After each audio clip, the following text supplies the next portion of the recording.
अस्सलाम वालेकुम एवरीवन। आज के इस टॉपिक में हम देखेंगे कि हम फायरबेस को एंड्रॉयड में इंटीग्रेट किस तरह से करते हैं और एंड्रॉयड से फायरबेस में डाटा सेंड करना, डाटा स्टोर करना, आपका मीडिया फाइल स्टोर करना जैसे कि आपकी पिक्चर अपलोड करना या ऐसे सारे एक्शंस हम कैसे परफॉर्म करते हैं। तो ये इस सीरीज़ की सबसे पहली वीडियो है।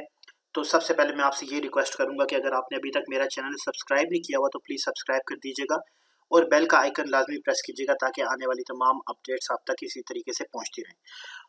तो स्टार्ट करते हैं आज का टॉपिक।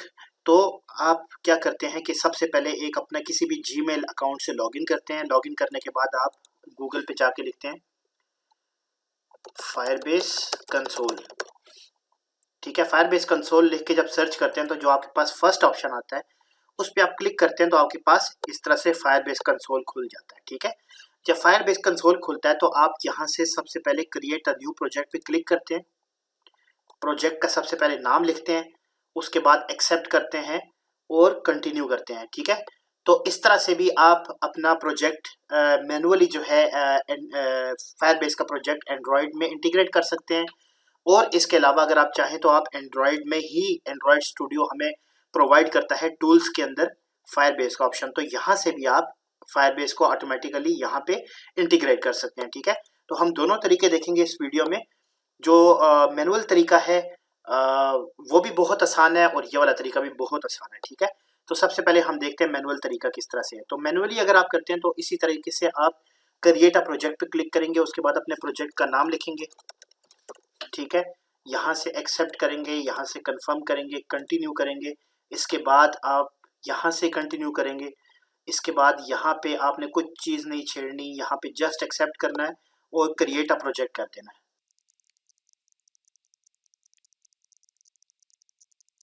ठीक है, जिस तरह ही आपका प्रोजेक्ट कंप्लीट होगा कंटिन्यू करेंगे इसको और ये हमें अपने प्रोजेक्ट के डैशबोर्ड के ऊपर ले जाएगा। ठीक है, यहाँ पे आप देख सकते हैं कि हमारे पास iOS का भी ऑप्शन है, एंड्रॉयड का भी ऑप्शन है, जावास्क्रिप्ट का भी ऑप्शन है, यूनिटी का भी ऑप्शन है और फ्लटर का भी ऑप्शन है। तो हम क्या करते हैं एंड्रॉयड के लिए इसको एंड्रॉयड पे क्लिक कर सकते हैं। एंड्रॉयड पे क्लिक करने के बाद यहाँ पे सबसे पहले हमें अपना पैकेज नेम एंटर करना पड़ेगा। आप अपना एंड्रॉयड स्टूडियो ओपन करेंगे, यहाँ से मॉड्यूल लेवल बिल्ड ग्रेडल पे जाएंगे और यहाँ से सबसे ऊपर आपकी जो भी एप्लीकेशन आईडी है इसको आप करेंगे कॉपी और वापस यहाँ पे जाके आपने करना है यहाँ पे पेस्ट। ठीक है, और अगर आप चाहते हैं तो आप अपनी एंड्रॉयड स्टूडियो से एक साइनिंग की जनरेट करके और वो साइनिंग की यहाँ पे भी ऐड कर सकते हैं, बट अभी इनिशियली इसकी हमें कोई ज़रूरत नहीं है। तो आप जस्ट रजिस्टर ऐप पे क्लिक करेंगे, इसके बाद आपके पास ऑप्शन आएगा कि डाउनलोड गूगल सर्विसेज जेसन, तो इस पे क्लिक करेंगे। एक गूगल सर्विसेज डॉट जेसन की फाइल आपके पास डाउनलोड हो जाएगी।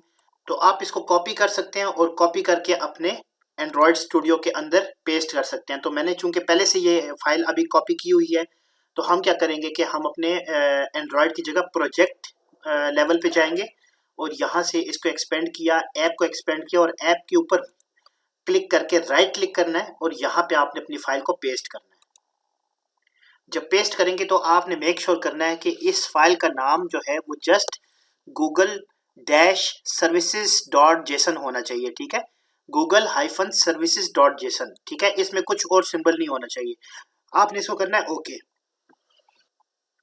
ठीक है, आपकी फाइल यहाँ पे कॉपी हो चुकी है और आपने मेक श्योर करना है कि इस फाइल के अंदर जो आपका पैकेज नेम है वो पैकेज नेम आपका बिल्ड ग्रेडल में भी होना चाहिए, ये वाला। ठीक है, अगर इसके अंदर कुछ चेंज होगा तो आपका कॉन्फ्लिक्ट आएगा और आपको प्रोजेक्ट कंपाइल करने में ही एरर आ जाएगा। ठीक है, ये चीज़।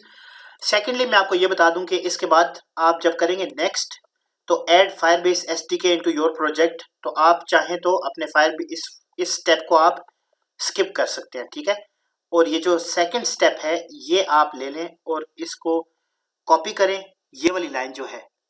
ठीक है, इसको कॉपी किया और अपने प्रोजेक्ट में आए और इसी ये जो मॉड्यूल लेवल आपकी बिल्ड ग्रेडल है यहीं पे आपने प्लगइन्स में ये प्लगइन ऐड किया।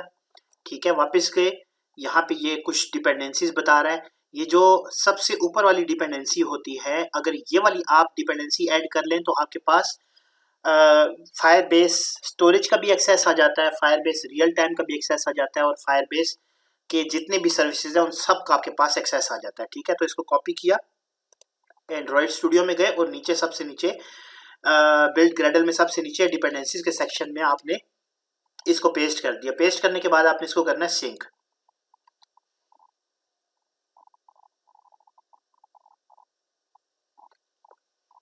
ठीक है, ये आपको एक एरर देगा। अगर ये एरर देता है तो इसका मतलब कि आपका जो क्लास पाथ है वो ऐड नहीं है। ठीक है, बट उससे पहले मैं आपको एक और चीज बता दूं कि आप जब इसको नेक्स्ट करेंगे और फिर कंटिन्यू टू कंसोल करेंगे तो इसमें आपके पास बिल्ड के अंदर ये जो बिल्ड लिखा है इसको आप जब एक्सपेंड करेंगे तो इसमें आपके पास आपको सारी सर्विसेज नजर आ रही है। ठीक है, फॉर एग्जांपल अगर आप चाहते हैं तो आप फायरबेस के थ्रू ऑथेंटिकेशन भी करवा सकते हैं। ऑथेंटिकेशन के अंदर आपके पास 2 से 3 आपके पास ऑप्शंस होते हैं, बल्कि उससे भी ज्यादा ऑप्शंस होती हैं।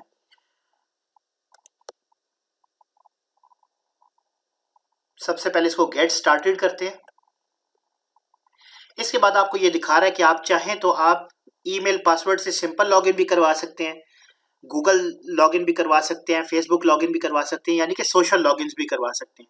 इसी तरह से अगर आप चाहते हैं कि आप लॉगिन करें और लॉगिन के वक्त आप एक कॉन्टैक्ट नंबर ऐड करें और फिर उस पर OTP जनरेट हो तो फिर ये वाला ऑप्शन आप सिलेक्ट करते हैं। ठीक है, फ़ोन नंबर वाला। तो ये 2 ऑप्शंस जो है ये हाईली यूज्ड ऑप्शंस हैं और ये यूज़ होते हैं हर एप्लीकेशन में। इसके बाद सेकेंडली आप अगर बिल्ड के अंदर देखें तो आपके पास फायर स्टोर का ऑप्शन है। फायर स्टोर एक डेटाबेस है जिसमें आप अपना कोई भी रिकॉर्ड इंसर्ट करवा सकते हैं। फॉर एग्जांपल आपके पास एक फॉर्म है, आपकी एप्लीकेशन में एक फॉर्म है, साइन अप का फॉर्म है, यूजर साइन अप का, तो उसका सारा डाटा आप चाहें तो फायर स्टोर के अंदर भी ऐड करवा सकते हैं और चाहे तो रियल टाइम डेटाबेस में भी ऐड करवा सकते हैं। ठीक है, ये दोनों डेटाबेसेस ऐसे हैं जिसके अंदर आप अपना डाटा स्टोर करवा सकते हैं। ठीक है, जो रियल टाइम डेटाबेस है उसमें आपका जो स्ट्रक्चर होता है वो पेरेंट चाइल्ड का स्ट्रक्चर होता है। ठीक है, और जो फायर स्टोर है, फायर स्टोर का आपका जो स्ट्रक्चर है वो पेरेंट चाइल्ड वाला नहीं होता, मतलब सिमिलर टू दैट, बट ये आपका डॉक्यूमेंट्स बेस्ड एक डेटाबेस है। ठीक है, मतलब इसमें डॉक्यूमेंट्स की आईडी होती है और उसके अंदर आपके सारे डॉक्यूमेंट्स होते हैं। ठीक है, तो ये दोनों डेटाबेसेस जो हैं ये नॉन एसक्यूएल हैं। ये चीज आपने याद रखनी है कि ये माई एसक्यूएल की तरह के डेटाबेसेस नहीं है। ठीक है, माई एसक्यूएल में क्या होता है कि आपके पास रोज एंड कॉलम्स का कॉन्सेप्ट होता है। ठीक है, उसमें आपके पास एसक्यूएल का स्ट्रक्चर फॉलो होता है, बट ये जो डेटाबेसेस हैं इसमें आपका पेरेंट चाइल्ड का स्ट्रक्चर फॉलो होता है। ठीक है, इसमें ये नॉन एसक्यूएल डेटाबेस है।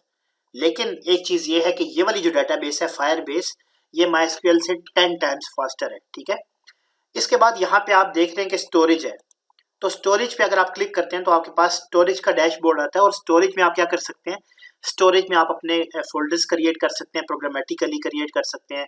इसके अलावा स्टोरेज में आप अपनी जिस तरह होता है कि आप जिस वक्त साइन इन करते हैं तो सॉरी साइन अप करते हैं, तो साइन अप करते वक्त आप अपनी प्रोफाइल पिक्चर अपडेट करते हैं। तो प्रोफाइल पिक्चर जब आप अपडेट करते हैं तो वो आप प्रोफाइल पिक्चर जो है यहाँ पे स्टोरेज में सेव करवा सकते हैं और इसका लिंक आप अपने डेटाबेस के अंदर सेव करवा सकते हैं। ठीक है, तो ये आपकी स्टोरेज का काम भी करता है। फॉर एग्जांपल आप इस तरह करते हैं कि आपने अपनी फ़ोन में से कोई फाइल आपने बैकअप करनी है, बैकअप रखनी है क्लाउड पे, तो आप वो फाइल प्रोग्रामेटिकली एंड्रॉयड में प्रोग्रामेटिकली हम आगे देखेंगे कि किस तरह करते हैं, बट आप वो फाइल अपलोड कर सकते हैं फायरबेस पे। ठीक है, तो यहाँ पे जब आप स्टोरेज पे क्लिक करते हैं तो आपके पास 2 ऑप्शन है, एक प्रोडक्शन मोड है और एक टेस्ट मोड है।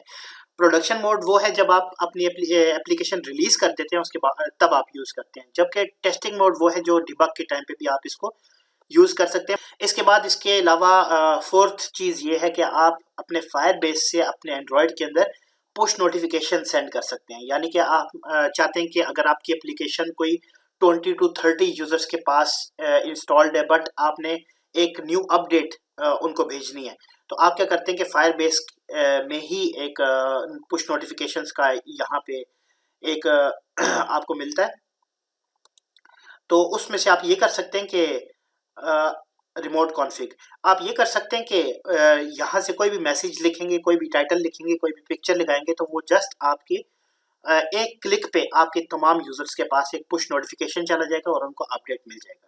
तो ये मेन फीचर्स हैं फायरबेस के। उम्मीद करता हूँ कि आपको समझ आया होगा। अगर किसी पॉइंट पे भी आपको कोई भी कंफ्यूजन है तो प्लीज़ आप मुझसे कमेंट में पूछ सकते हैं, या फिर मैं अपनी ईमेल जो है वो इस वीडियो के डिस्क्रिप्शन में दे रहा हूँ, आप उसमें मुझसे पूछ सकते हैं।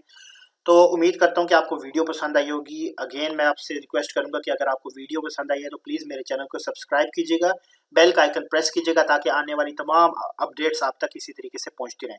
तो इससे नेक्स्ट टॉपिक में हम ये करेंगे कि हम फायरबेस की प्रोग्रामेटिकली एक इम्प्लीमेंटेशन देखेंगे।